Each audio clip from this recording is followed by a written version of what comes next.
Yo, this is Leo Tecosky, and this is how I create. Welcome to This Is How We Create, a show that digs deeper into the creative life of contemporary artists of color. Discover what feeds their creativity and how they found or are finding their artistic voice. Through these intimate and candid conversations, you'll gain insights into the lives of creative professionals of color that are hard to find anywhere else. Welcome back to This Is How We Create. On this episode, we welcome Leo Tecosky to the show. Hey, Leo. Hey. Leo, to start, could you please tell us a little bit about yourself and the creative work that you do? Absolutely. I'm a glassblower and glass artist. I make sculpture and installation using blown glass. Leo, could you share with us your childhood memories and what it was like to grow up? So from what I understand, you grew up in Albuquerque, New Mexico, and then you moved to Florida. Can you talk to us about your early childhood and any exposures to art that you experienced along the way? I was born in Albuquerque, New Mexico. I lived there till I was about 10 with my family. And actually, some of my earliest memories of creating were that one of our neighbors was a goldsmith. And I remember my mother taking me over to his studio in his house to see how he made jewelry. And after a while, I remember the smith would let me, use some of his tools and hammer on some metal. And that was something that I came up in my memory recently. I kind of forgot about that, but I think that's one of the very early hands-on experiences I had as a very young person. My mother was always interested in art and architecture, and my father was a carpenter, among other things. And so I was always influenced by different types of creativity, vocational and fine art. And then moving to Miami, those were my kind of youthful formative years as a teenager. I guess exposed to that different metropolitan area is slightly, or at least in the 80s and 90s, it was more cosmopolitan than the Albuquerque, New Mexico that I remember. Just a different flavor in different ways. Some things were the same, some things were different. I mean, in New Mexico, we grew up with Latino culture. We grew up with Native American culture. That was a huge influence in our schooling, and that really stuck with me as sort of being connected. And in Miami, it's Caribbean culture and more international influence. But as a very young person, even in New Mexico in the 80s, hip hop was becoming mass appreciated, and it was in my house as a kid. I mean, we listened to hip hop. My earliest memories of music are hip hop, funk and soul art. And I think that's my kind of real influence and introduction to artists through music. It's because I think it's really accessible, and, it was something that was in the house all the time. Growing up through the years, that sort of flow of music in and out of the house is something that really inspired me and influenced me. I feel the same way. When I was growing up, there was always music in our house. I grew up in the Caribbean, so we listened to a lot of music from the Caribbean. And I'm wondering for you, what was the last song that you heard that really brought you back to those days where you're like, oh, this song brings me back? Do you remember? Yeah, it's a trip. I use SoundCloud as a platform to get music. I think it's a lot more open source based. But I came across a Kool Moe Dee record from, I don't know, probably 89 or something. And it's called I Go to Work. And it's just like, it's a crazy, like, up-tempo beat, and the lyricism is just on point, and it references lots of 5% imagery in different ways that are not so apparent. But I remember as a kid being really interested in Kool Moe Dee as a rapper, which is weird for like a 5-year-old to be bump into Kool Moe Dee, because it was a pretty serious, it was serious rap. Like, there was some party rap, but he was a really serious rapper. Rapped about mathematics and supreme ideology. And when I my daughter, I have a daughter who's 5 years old, and it sort of cropped up in my stream when she was about 2. So it was this interesting full circle, because I started bumping it for her and realizing that I knew more about this music than I thought I did when I was a kid. If that makes sense. Mm-hmm. when we're driving around, I always like to use that as a time to indoctrinate my son into 80s and 90s hip hop. And so it's gotten to the point where I've told my little guy, I was like, hey, can you kick it? And of course, he responded in kind. Yes, I can. Not exactly the lyrics, but it's nice to know that you can, even when they're this young, you could try to like share some of the same, I guess, that feeling that you had and probably I had as well when you're surrounded by music. Yeah, I mean, I think that's a good foundation. Like the word indoctrination is powerful, and I think it's about building a good foundation for appreciation. So you left Miami and went to school for art at SVA. Can you talk to us about how that came about? Well, so just to clarify, I went from high school. I went to Alfred University, which is Western New York, and in the summers, living in Miami during the summers, they get very hot, as you know, both climate-wise and social-wise. Let's say.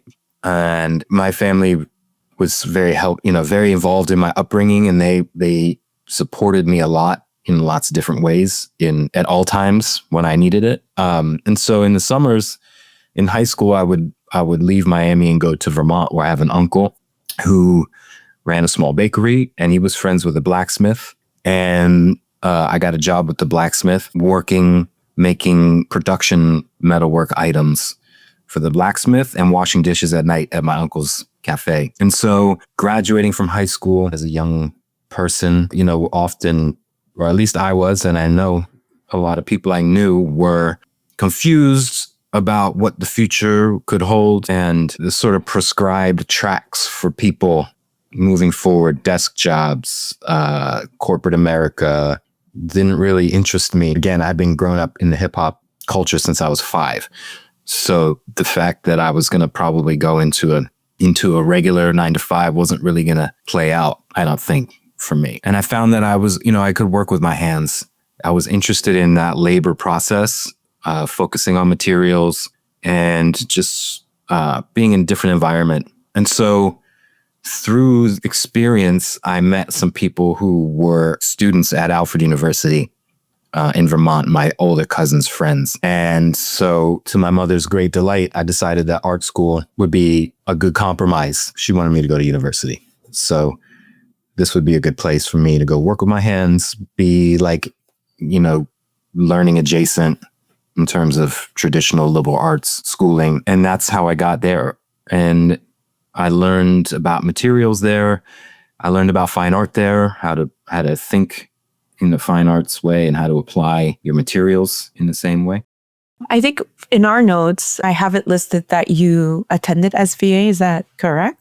I went to SVA as a master's student. And so I graduated from Alfred University in 2003, and through lots of different tributaries, I ended up in Brooklyn, New York. And after I finished undergraduate, I did some traveling and some apprenticeships as a glassmaker in the US and abroad. And I ended up in New York, in Brooklyn, about 2005. And then in 2009, I went to SVA, the School of Visual Arts in Manhattan, to get a master's degree in fine art. Well, I think we have to roll that back, Leo. I need to know, I'm like just so curious, how did glassblowing come in? Because you talked about working with your uncle, who's a goldsmith, and where did you get that interest in glassblowing? So I went to undergrad for fine art and with metalworking experience. Okay. And at Alfred is a SUNY ceramics college, and State University of New York ceramics college with 100. By the time I got there 20 plus years ago, they had 100 years of ceramic art and probably roughly 30 plus years of glass art education. So just by being a student, I was introduced to different studio methods. As an undergraduate, I started working in neon, bending glass tubes and illuminating them, which was an interesting way for me to translate hip hop art and graffiti art. I wasn't the first to do it, but I came to it on my own volition. And another studio that they had there was a glass blowing studio with a furnace. And I became fascinated with the material because it's a molten glob manipulated with other tools. The temperature makes it so that you can't touch it with your hands. In the same way that hot metal and blacksmithing is constructed, you use other tools to manipulate the material. And glass blowing is similar, but its viscosity makes it susceptible to gravity.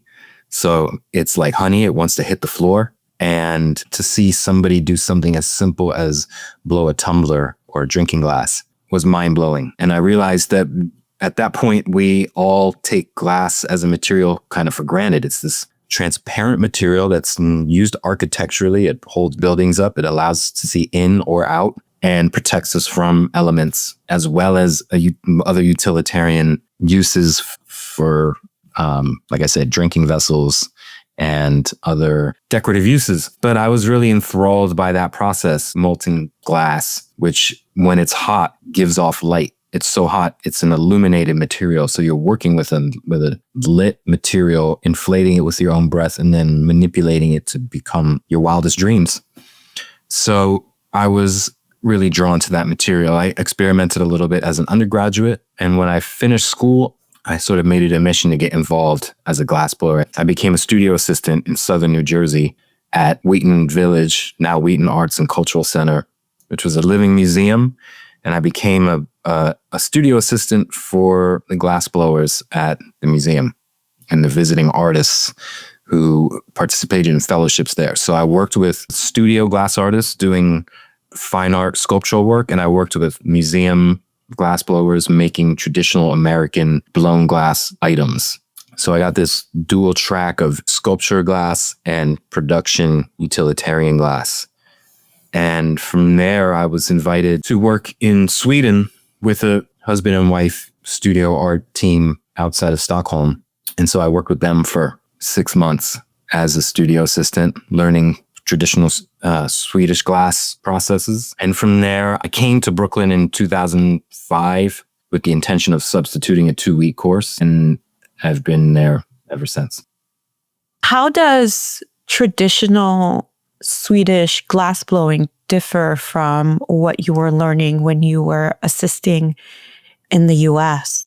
It actually doesn't differ that much. Interestingly enough, I came to find out later, the glass studio I was working at in South Jersey was part of a larger historical context of American factory glass, which had recruited numbers of Swedish factory glassblowers in the 17 and 1800s. So there's a really close correlation stylistically. And so it wasn't a huge leap for me from one spot to the other. At this point, I'd love to talk about your creative process. And as you started creating your own pieces, can you walk us through how you created those pieces from ideation to the final product? That's an interesting journey. I have always worked sort of simultaneously between technical learning and, like you say, this application of creative process. And they both inform each other in different ways. So I have ideas for glass, and then I don't necessarily have the skill set to create them. So then I learn technical processes and apply those to my creative thought.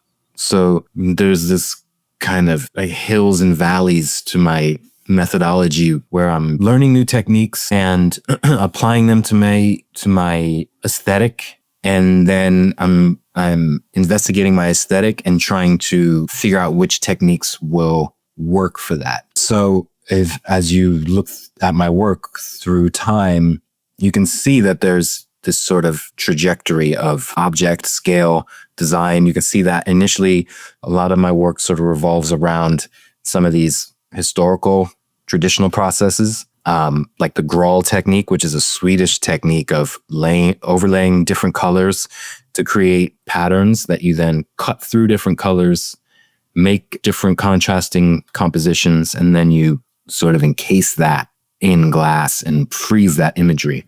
And so that was a way for me to add in like graffiti styles and different visual components into a technique that is sort of like, it's literally trapped in the glass, but it's also trapped in that kind of technique.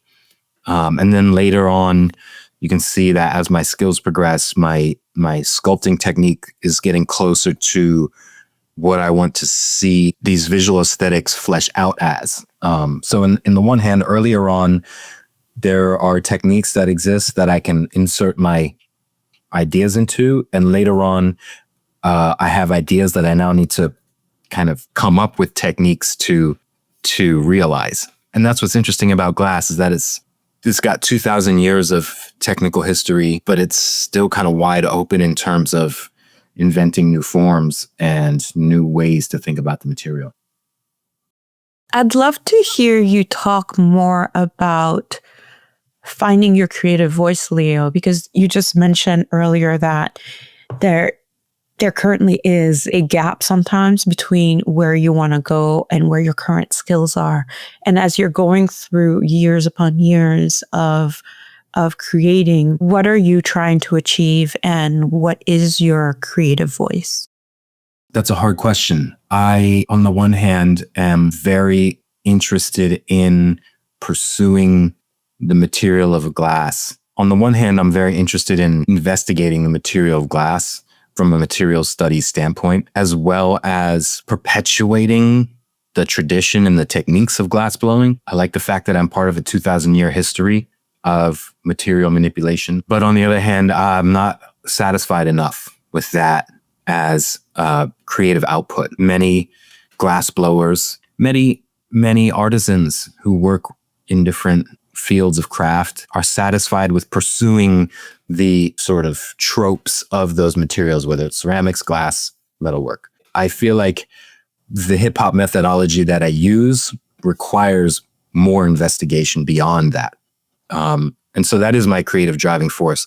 The hip hop methodology of approaching a system that exists and is in place and remixing, manipulating, reorganizing, and reconsidering those traditions for a contemporary output that resonates with people and specifically with the youth and youth culture, I think is very important. So creative process is about connecting those two interests. It's deeper than just like listening to rap and blowing glass in the studio, finding out how those two things connect. It involves lots of travel, it involves other cultural investigations and aesthetic outputs that I can layer into my work. That first trip to Sweden in 2004 was a very eye-opening experience. And since then, I've pursued travel as a way to educate myself. I find learning about world cultures to be a very positive influence on my work. And I try to express that through my work. And the layering is not quite one on top of the other. It's this mesh that it folds and folds again, and has, through pathways and circular pathways and blind pathways, I think, that are important to having a successful, but really more, the word I'm looking for is enriching kind of experience. That's a wonderful answer. I've never asked anyone that question before, Leo, so thank you for being my guinea pig. But it's certainly, it's a hard question, isn't it? Because I don't know. Even now, I don't quite know what I'm trying to say or do through my work. I think I know, but with each project that I do, particularly if it's personal work, it's once the work is completed, or as I'm doing the work, or as I'm retouching it, or as I'm looking at the body of the work that I've created, it's at that point that I start to understand what I'm trying to say. And sometimes it's even years later that I'm like, oh, that's what I was really looking for.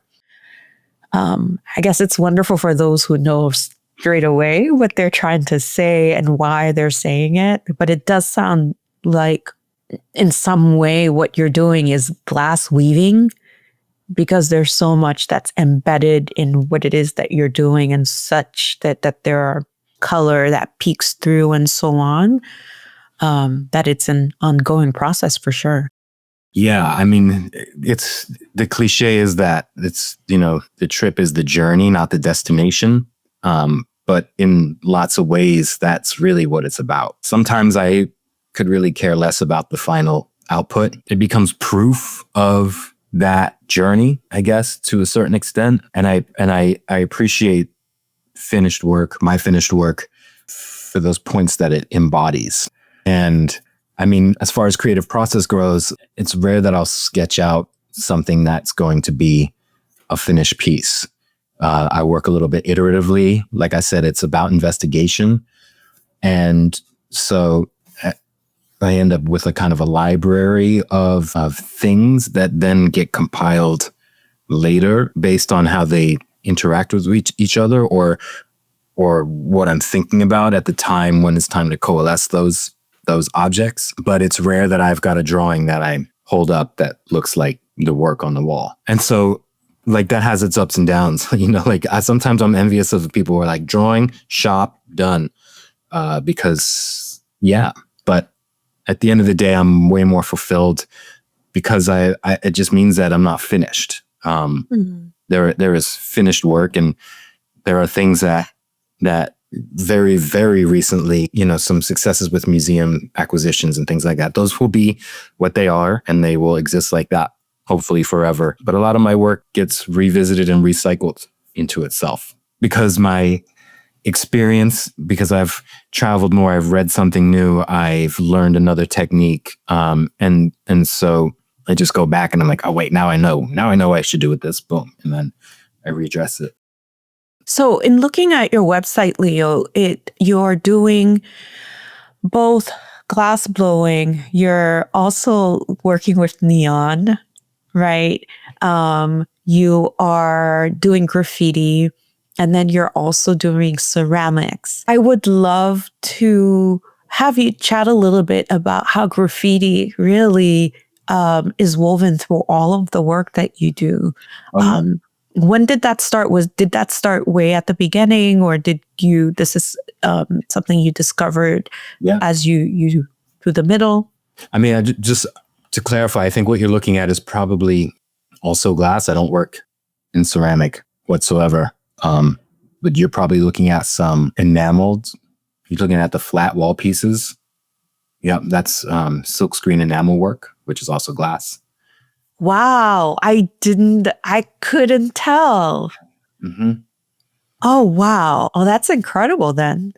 So the question is about graffiti and how you've woven it through your work. Yeah.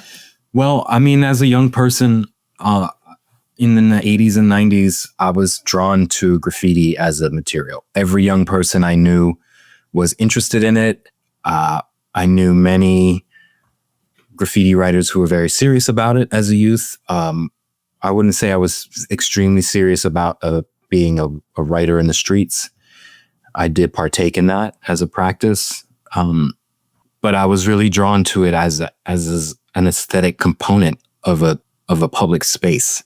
And what I mostly was drawn to, I think, in hindsight, was the linear quality of graffiti. It's a very singular line flow. There isn't really, there's no erasing. There's no do-overs. There's a lot of confidence in line work of graffiti art. Spray paint is an unforgiving material. It goes down, it's down. And I think early on it became it was always a part of my work. When I worked as a blacksmith, or when I worked for a blacksmith as a 15-year-old at lunch, I would wolf down my lunch and the shop owner would let me go in and mess around with tools. And I immediately started working in the same way, trying to make graffiti out of metal. And when I got to art school as an undergraduate, it became the sole focus of how I expressed my material studies, working with wood, working in ceramics, working with metal, and also with neon. And it became a fountain of inspiration to be able to think about materials from that aesthetic standpoint. As an art student, your art teachers are really forcing you to figure out where your inspiration comes from. How do you manifest your ideas? Or who do you look up to figure out, what artists are you interested in and how do they manifest their ideas? And so, we were sent to the library, look up this person, look at that person. I skipped the library because I went to my CV collection and my Black Book collection and my, subway art and, wild style videos. Like, that's where I went to get my inspiration to investigate fine art. So it's always been there for me. It really does go back to those days of listening to music when you were younger. Absolutely. Well, Leo, as our time draws to a close, my last question for you is, beyond your work as a glass artist, what are some of your hobbies or passions that you enjoy off the clock? Sorry, I'm laughing. It's like I blow glass and I make dinner for my kid. That's it. But those are my passions. But truly, off the clock, I spend a lot of time thinking about my work, and I am also trying to figure out how to get back into traveling for those experiences and that inspiration that I think is crucial to how I form my creativity. And so in the downtime, I'm trying to read about history. I'm reading about Islamic art and artifacts and sacred geometry. I'm reading about Hebrew language and the history of Hebrew language. I'm reading about Arabic calligraphy. What else am I reading about? I just finished Can't Stop, Won't Stop, which is an amazing sort of dissertation on the hip hop generation written by a journalist, which covers hip hop since its inception and talks about how hip hop was a social motivating factor. Yeah, I'm just trying to wolf down knowledge.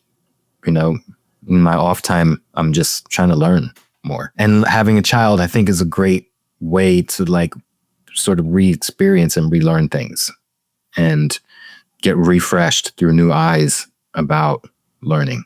Everything is about the pursuit of knowledge and knowledge of self, and is a way for me to do that. So it's another way of folding in things so that I can possess as much knowledge as I can. Thank you so much for joining us, Leo. Thank you. Thanks for having me. Hi there. I have a quick favor to ask you before you go. If you're loving the show, would you mind taking a quick second to leave us a 5-star review on your favorite go-to podcast app? Here's the thing. Those reviews are like magic fairy dust. They help other creatives of color discover our show and tap into their own artistic superpowers. While you're at it, why not subscribe to our Substack newsletter, Creative Matters? Creative Matters is like a weekly dose of inspiration delivered straight to your inbox. You can find the link to subscribe in the show notes. All right, that's all that I have for you today. I can't wait to see you on the next episode. Bye.